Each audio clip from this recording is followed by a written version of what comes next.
Good morning, students. Welcome back to our class. In our previous class, we have completed the movement of cockroaches. So now we will start from birds. Birds fly in the air. Birds जो होती हैं वो fly करती हैं and walk on the ground और वो ground पे चलती भी हैं. Some birds like ducks and swans also swim in water. और duck और swan जैसे कुछ birds होते हैं वो पानी में तैरते भी हैं. The birds can fly because their bodies are well suited for flying. Birds जो होती हैं वो फ्लाई कर सकती है क्योंकि उनकी बॉडी उड़ने के लिए ही बनी होती है. Their bones are hollow and light. उनकी जो हड्डियाँ होती हैं वो अंदर से खोखली होती हैं और हल्की होती हैं. The bones of the hind limbs are typical for walking and perching.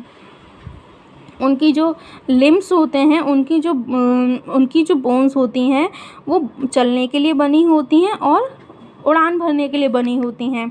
The body parts of the fore limbs are modified as wings. और जो उनके आगे के पैरों के जो बॉडी पार्ट आगे के पैरों के जो पार्ट होते हैं वो विंग्स में कन्वर्ट हो गए होते हैं. The shoulder bones are strong.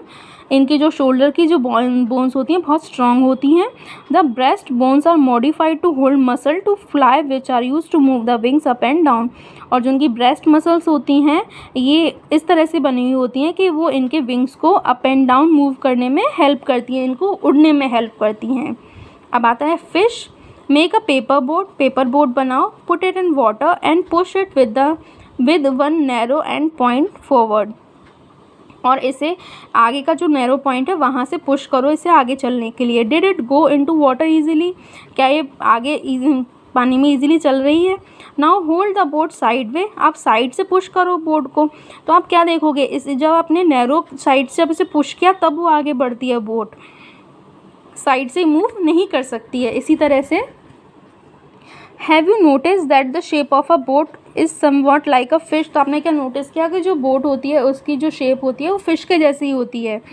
The head and tail of fish are smaller than the middle portion of the body. जो फिश का हेड और टेल होता है ये उसके मिडिल पोर्शन से छोटा होता है, सकड़ा होता है. The body tapers at both ends. जो बॉडी होती है ये दोनों एंड्स पे से सकड़ी होती है. This body shape is called streamline. इसे क्या बोलते हैं? स्ट्रीमलाइन शेप बोलते हैं. The shape is such the water can flow around it easily and allow the fish to move in water. ये जो शेप होती है ये इसी शेप की वजह से जो वाटर होता है इनकी तरफ से मूव करते रहता है और ये पानी में आराम से स्विम करते रहते हैं. The skeleton of the fish is covered with strong muscles. जो फिश का जो स्केलेटन होता है ये मसल से कवर रहता है. ड्यूरिंग स्विमिंग के टाइम पे muscles make the front part of the body curve to one side and the tail part swing towards the opposite side. अब जब ये फिश मूव करती है तो कैसे मूव करती है कि एक साइड की जो मसल हैं वो आगे के पार्ट को एक तरफ बेंड कर देती हैं और दूसरी साइड की मसल जो है वो टेल पार्ट को दूसरी तरफ मूव करती हैं. तो ये इनका हेड और टेल अपोजिट साइड में मूव होता है स्विम करते टाइम पे.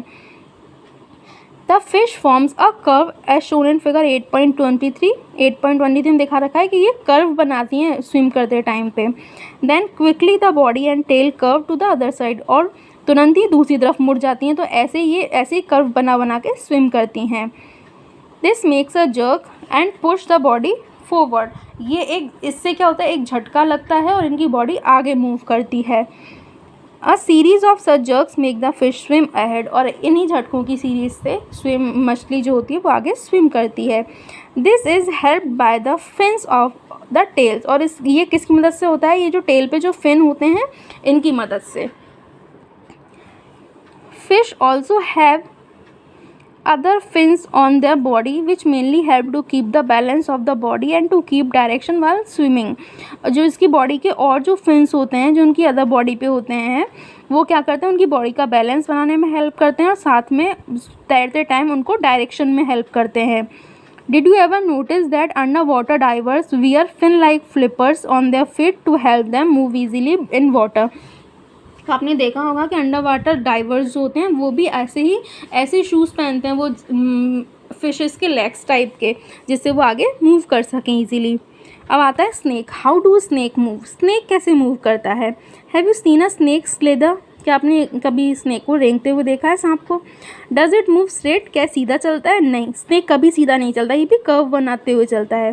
Snake have a long backbone, snake जो होते हैं इनकी बहुत लंबी बैकबोन होती है। They have many thin muscles, इनकी बहुत पतली पतली मसल्स होती हैं। They are connected to each other even though they are far from one another, तो ये जो मसल्स होती हैं ये एक दूसरे से कनेक्टेड, इनकी सारी मसल्स कनेक्टेड होती हैं एक दूसरे से, भले ही एक दूसरे से कितना भी दूर हों। Muscles also interconnected with the backbone, ribs and skin, और इनकी सारी मसल्स जो होती हैं वो उनकी बैकबोन से, इनकी रिब्स से और स्किन से भी कनेक्टेड होती हैं। The snake's body curve into many loops, snake की जो बॉडी होती है बहुत सारे लूप्स में कर्व करती है। Each loop of snake gives it a forward push by pressing against the ground, अब जो इसका ईच जो लूप होता है, ये जो लूप होता है इनको ग्राउंड की तरफ पुश करता है जिससे आगे की तरफ बढ़ सके। Since it's long body makes many loops, इनकी बॉडी बहुत सारे लूप्स बनाती है। And each loops give it push, और हर लूप जो होता है वो इनकी बॉडी को एक पुश देता है ना। Snake move forward very fast not in a straight line, इन्हीं की वजह से, इन्हीं अलग अलग लूप्स की वजह से जो स्नेक होता है बहुत जल्दी चलता है, बहुत जल्दी स्लिदर करता है, बट स्ट्रेट लाइन में नहीं चलता है। We have learn about the uses of bones and muscles for the movement of different animals, हमने देखा कि अलग अलग एनिमल्स के जो बोन्स और मसल्स होती हैं उनको किस तरह से चलने में हेल्प करती हैं। पहेली and बूजो have many questions in their sex about the different movement in animals, अब पहेली और बूजो के मन में बहुत सारे क्वेश्चंस आए हैं अलग अलग जानवरों के मूवमेंट के बारे में। So must you be having many unanswered question buzzing in your mind, so आपके भी दिमाग में कई सारे ऐसे अनआंसर्ड क्वेश्चन आ रहे होंगे। The ancient Greek philosopher Aristotle जो थे पुराने ग्रीक फिलोसोफर थे, in his book gait of animals book में आस्क्ड हिमसेल्फ दिस क्वेश्चन, इन क्वेश्चन को पूछा उन्होंने खुद से। Why do different animals have the body part that they do have and how do these body parts help animal to move the way they do. अब उन्होंने क्या question पूछे कि जो ये अलग अलग जानवर जो होते हैं उनके अलग अलग तरीके के बॉडी पार्ट्स क्यों होते हैं और वो उनको कैसे मूव करने में हेल्प करते हैं। What are these similarities and differences in the body parts of between different animals, और क्या क्या similarities होती हैं, different कौन कौन से हैं और similarities कौन कौन सी हैं।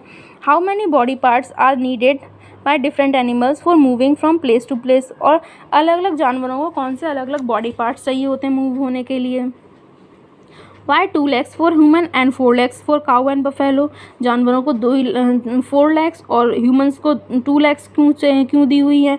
Many animals seem to be having an even number of legs, why, और कई animals के एक जैसे नंबर के पैर होते हैं, क्यों। Why is the bending of legs different from our arm, हमारे जो हाथ हैं वो अलग तरीके से क्यों बेंड होते हैं हमारे पैरों से।